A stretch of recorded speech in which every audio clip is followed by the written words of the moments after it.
Kumbuka, moyo unaweza kusahau mengi lakini hauwezi kusahau kile ulichopenda kweli. Kuna nyakati ambazo moyo huchagua njia ambayo akili haiwezi kuelewa. Kuna mapenzi yanayoanza kama ndoto lakini baadaye hugeuka kuwa mtihani wa maisha. Hii ni simulizi ya watu wawili waliokutana kwa bahati bila kujua kwamba walikuwa wanafungua mlango wa siri kubwa. Karibu katika tamthilia ya Mwisho wa Moyo. Hii ni sehemu ya kwanza katika tamthilia yetu nzuri ya Mwisho wa Moyo. Jioni ilikuwa imeshuka taratibu katika mtaa wa Sudi. Mwanga wa machweo uliupamba anga kwa rangi nzuri ya chungwa. Huku upepo mwanana ukivuma kwa utulivu. Watu walikuwa wakirejea nyumbani baada ya shughuli za kutwa.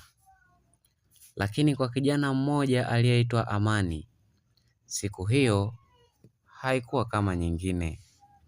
Amani alikuwa kijana mwenye miaka 27. Alikuwa mpole, mwenye bidii na ndoto nyingi. Lakini maisha hayakuwa yamemtendea haki. Alifanya kazi katika duka la vifaa vya ujenzi kwa mshahara mdogo uliotosha kula na kulipa kodi tu. Kila usiku alijiuliza swali lile lile. Je, kweli maisha yangu yataenda hivi milele? Alipofunga duka siku hiyo, alianza kutembea kuelekea nyumbani. Ghafla, simu yake ikaita. Namba ilikuwa ngeni. Hello, alisema kwa sauti. Upande wa pili kulikuwa kimya kwa sekunde chache.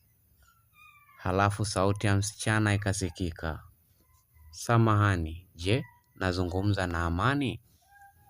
Ndiyo, ni mimi, Amani alijibu. Kumbe ni kweli?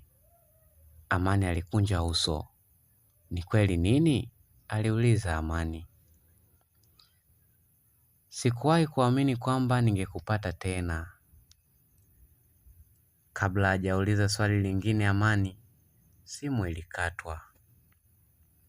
Alibaki amesimama katikati ya barabara, macho yake yakiwa yametazama simu kana kwamba angeona chochote. Ni nani huyu? Alijiuliza Amani. Usiku huo hakulala mapema. Kila mara alipojaribu kufumba macho, alikumbuka ile sauti. Ilikuwa kama kumbukumbu iliyokuwa imefichwa ndani ya moyo wake kwa miaka mingi. Asubuhi iliyofuata, alienda kazini kama kawaida.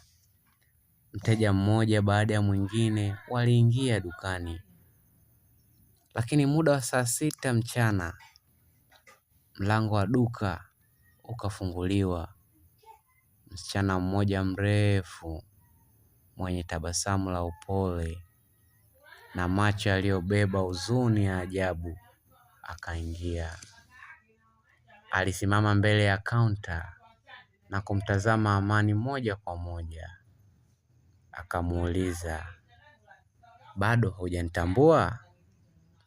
Amani alitulia kwa sekunde kadhaa, kisha macho yake yakapanuka. Akasema, hapana, haiwezekani. Msichana huyo akatabasamu kwa macho yaliyojaa machozi. Miaka 7 imepita Amani. Moyo wa Amani ukaanza kwenda mbio. Amani akauliza, Lina, ni wewe? Akajibu Lina, ndiyo, ni mimi. Kimya kizito kilitawala dukani. Miaka 7 iliyopita, Lina alikuwa msichana aliyempenda kuliko kila kitu duniani hapa. Walikuwa wameahidi kuoana baada ya kumaliza masomo.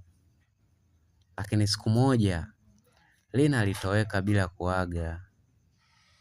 hakupokea simu, hakujibu ujumbe na hakurudi tena. Amani aliteseka kwa miaka mingi akiamini kwamba alikuwa amesalitiwa. Lakini leo alikuwa amesimama mbele yake kana kwamba hakukuwa na chochote kilichotokea. Lina akavuta pumzi ndefu. Akasema, nimekuja kukuambia ukweli ambao nimeuficha kwa miaka 7. Lakini ghafla, kabla hajaanza kuzungumza chochote Lina, mlango wa duka ukafunguliwa kwa nguvu. Mwanaume mmoja aliyevaa suti nyeusi akaingia akiwa na hasira kali sana. Akanyoosha kidole kwa Lina na kusema, nilikwambia usimtafute huyu mwanaume. Amani akabaki ameduaa, hasielewi kinachoendelea. Lina akageuka polepole, uso wake ukibadilika na kuwa wa hofu. Na hapo ndipo kila kitu kilianza. Hapo ndipo safari yao ilipoanza, lakini walichokuwa hawajui ni kwamba nyuma ya mapenzi yao kulikuwa na changamoto kubwa iliyokuwa ikisubiri kuwavunja. Je, wataweza kushinda majaribu ya moyo? Hilo ni swali kubwa. Usikose episodi inayofuata ya Mwisho wa Moyo. Bonyeza alama ya kusubscribe ili uendelee kuwa sehemu ya safari hii.